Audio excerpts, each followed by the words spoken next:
Hello there everyone, एक बार फिर से स्वागत है आपका हमारे चैनल DRX फैमिली पे। आज के इस वीडियो में हम लोग बात करने वाले हैं raw material used for culture media. मतलब कल्चर मीडिया को बनाने के लिए कौन कौन से रॉ मटेरियल इस्तेमाल किए जाते हैं। तो चलिए जल्दी से वीडियो को ख़त्म करते हैं।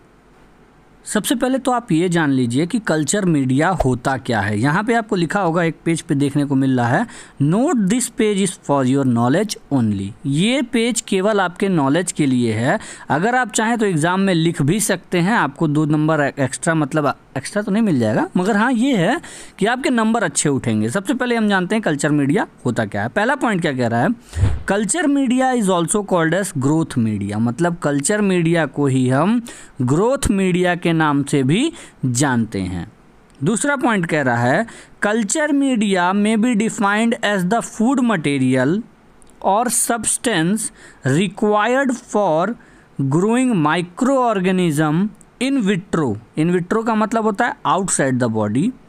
यहाँ तक क्या बोला, कल्चर मीडिया ऐसा हम बता सकते हैं कि ये एक प्रकार का खाना है या कोई एक ऐसा पदार्थ है जिसका इस्तेमाल करते हैं माइक्रो ऑर्गेनिज़म अपने आप को किसी बाहरी दुनिया में अपना पैदावार बढ़ाने के लिए। मतलब सिंपल शब्द में ये समझा हमने कि कल्चर मीडिया एक ऐसा खाना है या कोई ऐसा सब्सटेंस है जिसको खा के बैक्टीरिया बाहरी दुनिया में सर्वाइव कर जाता है। और ये एक चीज़ आपने ये भी सुना होगा कि बैक्टीरिया हमारे शरीर में भी पहुंच जाते हैं अगर कहीं से भी, तो हमारे शरीर में उनको हर एक न्यूट्रिएंट मिल जाता है। इसी वजह से अच्छे से वो फल फूल जाते हैं और हमें बदले में दे जाते हैं बीमारी।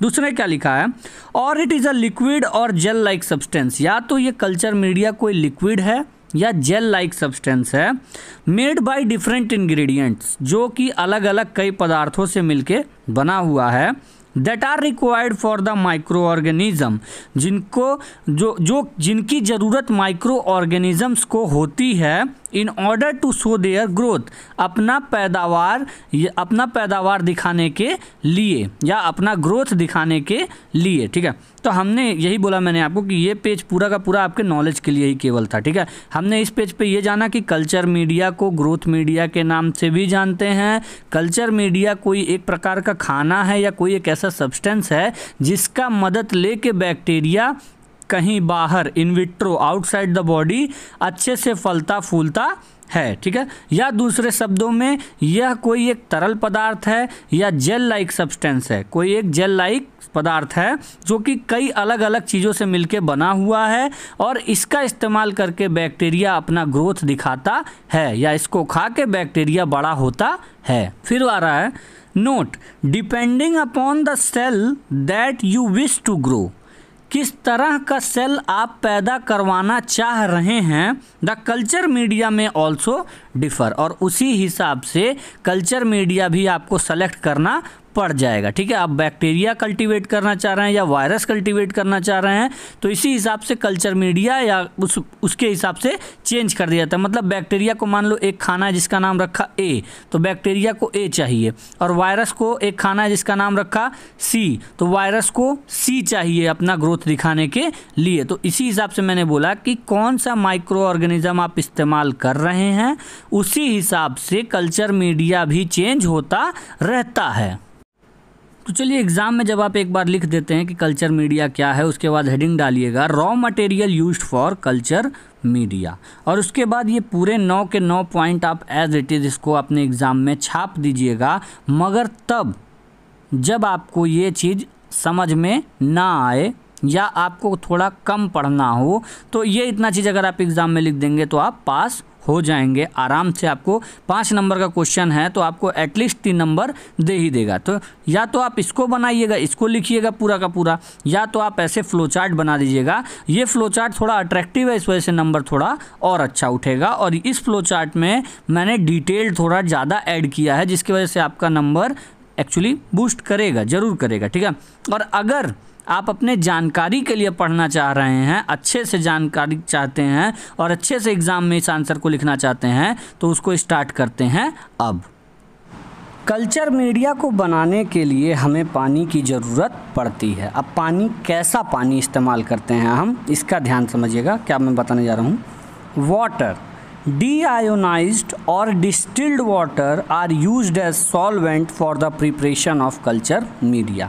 कल्चर मीडिया को बनाने के लिए deionized या डिस्टिल वाटर का इस्तेमाल हम करते हैं एज अ सॉल्वेंट। सॉल्वेंट मतलब कोई एक ऐसा चीज़, कोई एक ऐसा तरल पदार्थ जिसमें हम किसी चीज़ को घोल सकते हैं, ठीक है। तो यहाँ पे वही बता रहा है, डीआयोनाइज्ड का मतलब एक ऐसी प्रक्रिया द्वारा हम एक कोई प्रक्रिया का इस्तेमाल कर रहे हैं जिसके माध्यम से पानी के अंदर जितने आयंस प्रेजेंट हैं उन सभी आयंस को हम बाहर निकाल फेंक रहे हैं, ठीक है। तो हम उसके बाद जब जो पानी हमें मिलेगा उसे हम कहेंगे इट इज़ डीआयोनाइज्ड वाटर। अब दूसरा चीज़ आप समझिएगा, या तो डीआयोनाइज्ड वाटर का इस्तेमाल करते हैं या तो डिस्टिल्ड वाटर का इस्तेमाल करते हैं। तो डिस्टिल्ड वाटर क्या है सर? डिस्टिल्ड वाटर वो वाटर है जिसको हम गर्म करते हैं, भाप बनता है, भाप के बाद में जो पानी मिल रहा है हमको उसको हम कह रहे हैं डिस्टिल्ड वाटर। ये माइक्रो ऑर्गेनिज्म फ्री होते हैं। चलिए अभी सेकंड पॉइंट हम लोग डिस्कस करते हैं कि इलेक्ट्रोलाइट भी एक ऐसी सामग्री है जिसका इस्तेमाल किया जाता है कल्चर मीडिया को बनाने के लिए, ठीक है। अब ये इलेक्ट्रोलाइट क्यों इस्तेमाल किया जाता है, कम शब्द में ये बताना चाहूँगा कि जो हमारे बैक्टीरिया के अंदर मेटाबॉलिक प्रोसेस चलता है या ऐसा कह लीजिए कोई एक ऐसी प्रक्रिया जिसके माध्यम से बैक्टीरिया को एनर्जी मिलता है, उसके लिए इलेक्ट्रोलाइट बहुत ज़्यादा ज़रूरी पड़ जाता है, ठीक है। तो आइए देखते हैं क्या लिखा है। इलेक्ट्रोलाइट ब्रैकेट में लिखा है such as calcium chloride, potassium chloride या मैग्नीशियम सल्फेट, इनका बहुत ज़्यादा ज़रूरत पड़ता है। Are used in preparing culture media, इनका इस्तेमाल करके कल्चर मीडिया को बनाया जाता है। बिकॉज क्योंकि electrolyte help in the fundamental metabolic process, ये जो इलेक्ट्रोलाइट होते हैं ये फंडामेंटल मेटाबॉलिक प्रोसेस में मदद करते हैं। फंडामेंटल मेटाबॉलिक प्रोसेस क्या है?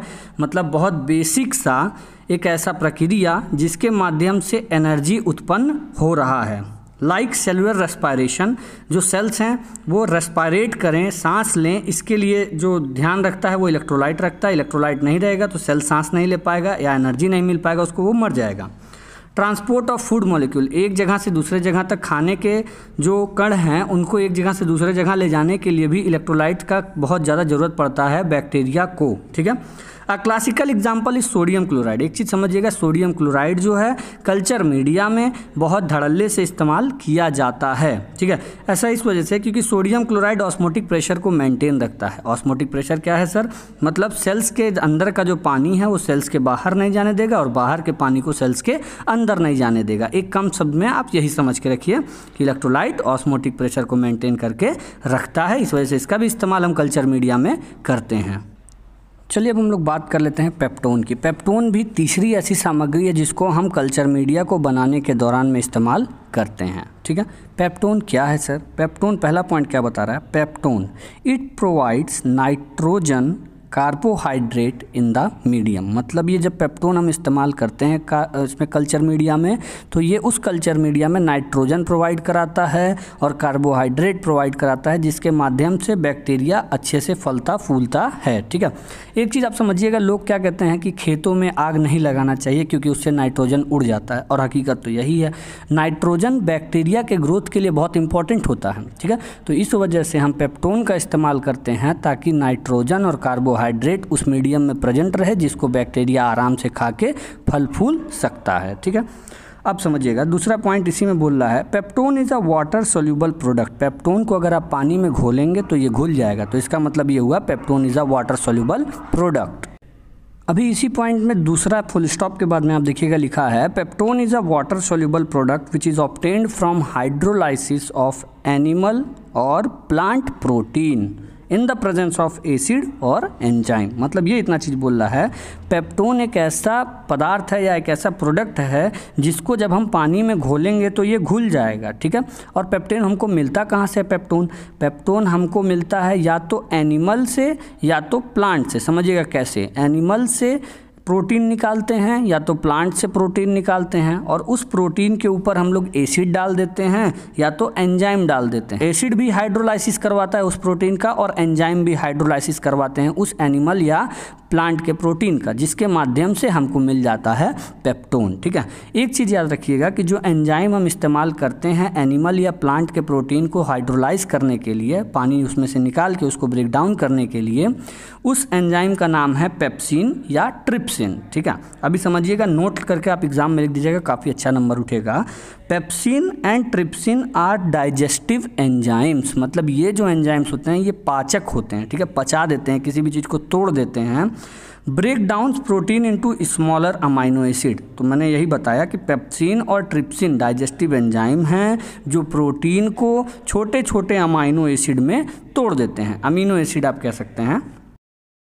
अब समझिएगा, डिपेंडिंग अपॉन द नीड्स, एक अभी यहाँ पे शब्द आया, तीसरा point, depending upon the needs, आपको काम कैसा है, different form of peptones are used for example, मतलब आपका कार्य क्या है, कौन सा काम आप करना चाह रहे हैं या कौन सा कल्चर मीडिया आप बनाना चाह रहे हैं, उसी हिसाब से पेप्टोन किस बैक्टीरिया के लिए बनाना चाह रहे हैं, उसी हिसाब से आप पेप्टोन के अलग अलग जो फॉर्म हैं उनका इस्तेमाल कर सकते हैं। फॉर एग्जांपल नीचे आप देख सकते हैं प्रोटियोस पेप्टोन, दूसरा ट्रिप्टोन, तो मतलब ये दो प्रोडक्ट जो हैं तो पेप्टोन ही मगर अलग अलग फॉर्म में है। समझिएगा, प्रोटियोस पेप्टोन का इस्तेमाल हम तब करते हैं जब हमको एंटीबायोटिक्स बनाने हैं, एंजाइम्स को देखना है या बैक्टीरियल टॉक्सिन को जनरेट कराना है, तो उस केस में जो कल्चर मीडिया होता है उसके अंदर हम यूज़ करते हैं प्रोटियोस पेप्टोन। और जबकि ट्रिप्टोन हम तब इस्तेमाल करते हैं जब हमको अपने कल्चर मीडिया में अमीनो एसिड का बहुत ज़्यादा ज़रूरत होता है तब, ठीक है। अब ऐसा समझना सर क्यों हम अमीनो एसिड,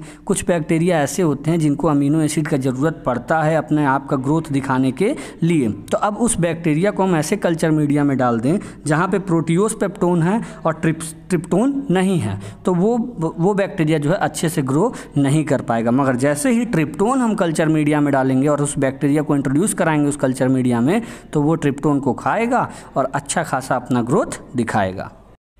चलिए बात आता है यीस्ट एक्सट्रैक्ट। यीस्ट एक्सट्रैक्ट का भी इस्तेमाल हम कल्चर मीडिया में करते हैं, ठीक है। ये क्या बता रहा है, पहला point, yeast extracts consist of cell contents of yeast without the cell wall, मतलब ये जो यीस्ट एक्सट्रैक्ट हैं ये असल मायने में यीस्ट होते हैं, ठीक है, यीस्ट होते हैं जिनका सेल वॉल हम निकाल देते हैं, किसी भी प्रक्रिया से उनके सेल वॉल को हटा देते हैं, जिसकी वजह से ये जो यीस्ट है इनका बॉडी तो प्रेजेंट होता है मगर सेल वॉल प्रेजेंट नहीं होता है।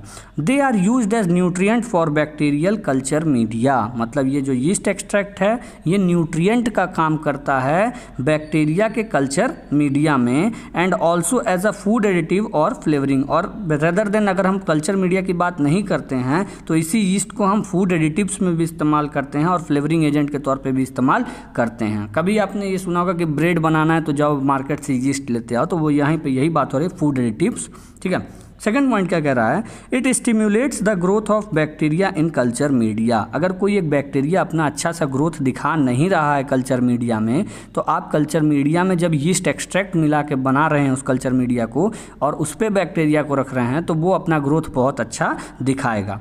Specially in thiosulphate citrate bile salt sucrose medium, मतलब ये बता रहा है कि अगर आप thiosulphate citrate bile salt sucrose medium में यीस्ट एक्सट्रैक्ट को मिलाते हैं तो उस पे जो भी बैक्टीरिया ग्रो करेगा वो काफ़ी अच्छा ग्रोथ दिखाएगा।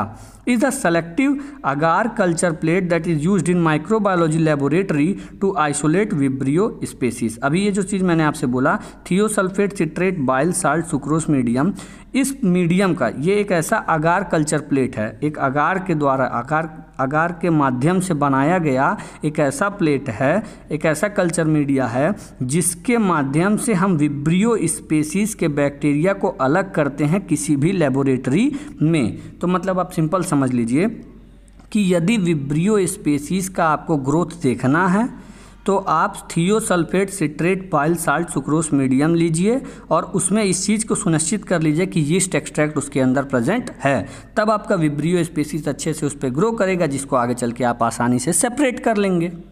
लास्ट में देखिएगा लिखा है note, vibrio is a genus of gram negative bacteria. इससे पहले मैंने आपको बताया है मॉर्फोलॉजिकल क्लासिफिकेशन ऑफ बैक्टीरिया, अगर आपने नहीं पढ़ा है तो डिस्क्रिप्शन में मैंने लिंक दे दिया है, आप उसको देख लीजिएगा।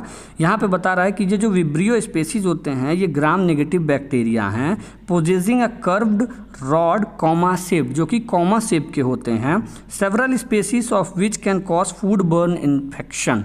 मतलब ये बता रहा है कि इसी विब्रियो स्पेसीज के कई ऐसे बैक्टीरिया हैं जो फूड बर्न मतलब फूड के माध्यम से, खाने के द्वारा हमारे शरीर में इन्फेक्शन प्रोड्यूस कर सकते हैं। Associated with eating uncooked seafood, जब आप बिना पकाए हुए कोई समुद्री खाना खाते हैं तो उसमें क्या होता है, ये विब्रियो स्पीशीज के जो बैक्टीरिया हैं उसमें प्रेजेंट होते हैं, जिसके वजह से हमें इन्फेक्शन हो सकता है। ठीक है, चलिए अब हम लोग बात कर लेते हैं कार्बोहाइड्रेट्स की। कार्बोहाइड्रेट्स का भी इस्तेमाल किया जाता है कल्चर मीडिया को बनाने के लिए, ताकि बैक्टीरिया अपना एनर्जी वहाँ से पा सके।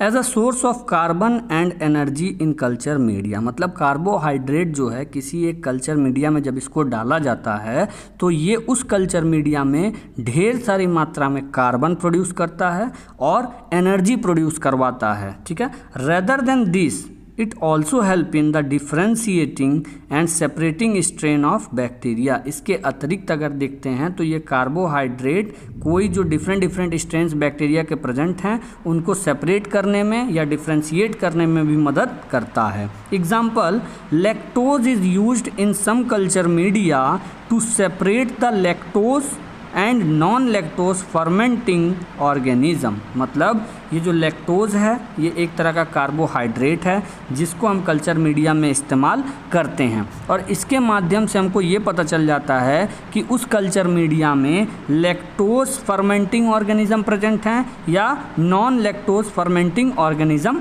प्रेजेंट हैं। तो अभी आप पूछेंगे कि सर ये मतलब मुझे समझ में नहीं आया कि lactose fermenting organism, non lactose fermenting organism, इसका मतलब क्या हुआ। मतलब ये समझिएगा, ऐसे बैक्टीरिया जो लैक्टोज को खाने के बाद में एसिड प्रोड्यूस करते हों उनको कहते हैं लैक्टोज फर्मेंटिंग ऑर्गेनिज्म। ठीक है, और जबकि ऐसे बैक्टीरिया जो लैक्टोज को खाने के बाद में या उसके शुगर या इस शुगर को ब्रेक डाउन करने के बाद में एसिड प्रोड्यूस नहीं करते हैं, इनको कह देते हैं नॉन लैक्टोज फर्मेंटिंग ऑर्गेनिज्म। समझिएगा कि कई बार नहीं, कभी कभार, ऐसा बोलिए, कभी कभार हम ब्लड और सीरम का भी इस्तेमाल करते हैं कल्चर मीडिया को बनाने के लिए। क्योंकि क्या यहाँ पे लिखा है, इसको ध्यान से समझिएगा। ब्लड और serum is used in few case to enrich the culture media, मतलब एक कल्चर मीडिया में जो कुछ भी होना चाहिए वो सब कुछ एक ब्लड या सीरम प्रोवाइड कर देता है उस कल्चर मीडिया को। ठीक है, generally 5% defibrinated sheep blood is used. आमतौर पे देखा जाए जब हम ब्लड या सीरम का इस्तेमाल करते हैं कल्चर मीडिया को बनाने के लिए तो वो खून जो होता है वो किसी भेड़ का होता है, जो 5% हम इस्तेमाल करते हैं डिफिब्रिनेटेड ब्लड। ठीक है, ये डिफिब्रिनेटेड ब्लड क्या है सर? डिफिब्रिनेटेड ब्लड मतलब एक ऐसा ब्लड जिसके अंदर फिब्रिन नामक प्रोटीन ना प्रेजेंट हो या उसमें से हमने फिब्रिन नामक प्रोटीन को निकाल दिया गया हो। तो सर ये फिब्रिन क्या होता है? फिब्रिन एक ऐसा प्रोटीन है जो ब्लड क्लॉटिंग में मदद करता है। अब अगर मान लो कि हमने किसी भेड़ के शरीर से ब्लड को बाहर निकाला और उसके अंदर फिब्रिन प्रेजेंट है तो वो तो खून का थक्का जम जाएगा और हमारा काम ख़राब हो जाएगा। तो हम क्या करते हैं, ब्लड में से पहले फिब्रिन को बाहर निकालेंगे, मतलब ब्लड को डिफिब्रिनेट करेंगे और उसके बाद उसका इस्तेमाल करेंगे कल्चर मीडिया को बनाने के लिए। फिर जो कल्चर मीडिया बनेगा उसके अंदर हर वो चीज़ प्रेजेंट होगा जो एक बैक्टीरिया या वायरस को चाहिए अपना ग्रोथ दिखाने के लिए। ठीक है, आगे क्या लिखा है, and in some case serum is also used, और ऐसे कुछ केसेस होते हैं जहाँ सीरम का भी इस्तेमाल किया जाता है कल्चर मीडिया में। Serum is a vital source of growth for the culture of cells in basal media as it provide hormone, lipid and mineral salt। मतलब ये बता रहा है कि कुछ केस में हम सीरम का भी इस्तेमाल करते हैं कल्चर मीडिया में क्योंकि ये बहुत ही अच्छा सोर्स होता है ग्रोथ का।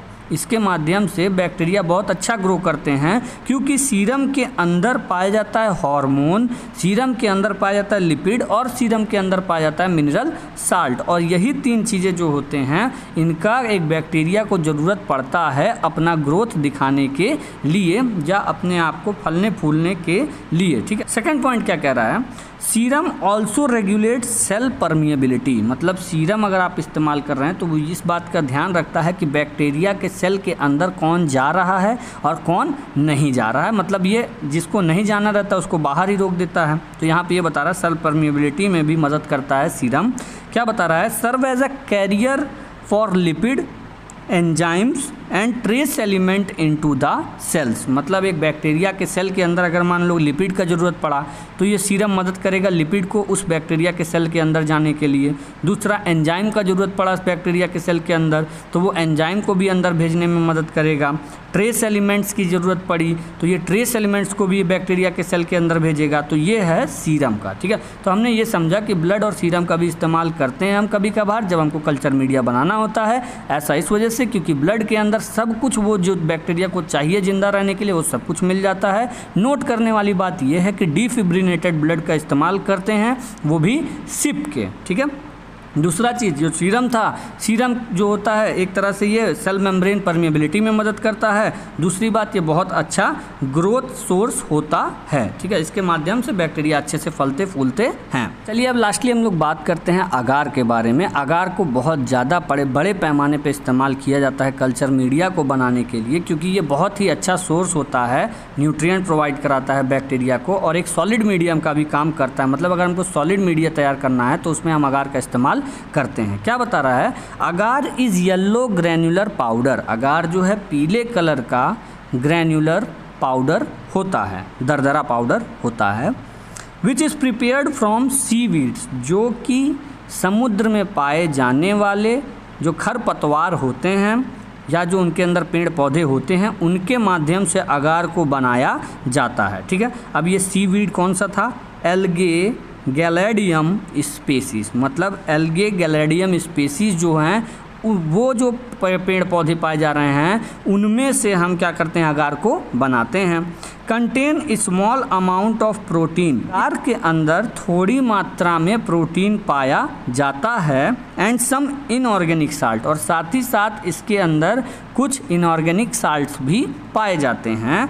Act as a solidifying medium, और ये एक सॉलिडिफाइंग मीडियम का काम करता है। मतलब इसको अगर हम पानी में मिला के रख दें तो ये कुछ ही देर में सख्त हो जाएगा। एक ऐसा जैसे अमावट आपने खाया होगा तो ये एकदम टाइट सा हो जाएगा, सॉलिड मीडियम में कन्वर्ट हो जाएगा, ठीक है। हाँ, तो अभी को हमने ये जाना कि अगार जो होता है ये पीले कलर का ग्रैन्युलर पाउडर है जिसको हम समुद्र में पाए जाने वाले खरपतवार से इसको निकालते हैं। जो समुद्र में पाए जाने वाले खरपतवार या सीवीड हैं वो स्पेशली हैं एल्गे गैलेडियम स्पीसीज के होते हैं जिसमें से हम अगार को निकालते हैं। इस अगार की एक टेंडेंसी है कि ये सॉलिडिफाइंग मीडियम का काम कर देता है और इसके अंदर थोड़े अमाउंट में प्रोटीन पाए जाते हैं और इसके अंदर थोड़े अमाउंट में इनऑर्गेनिक साल्ट पाए जाते हैं जिसका इस्तेमाल करके बैक्टीरिया अच्छे से फलता फूलता है।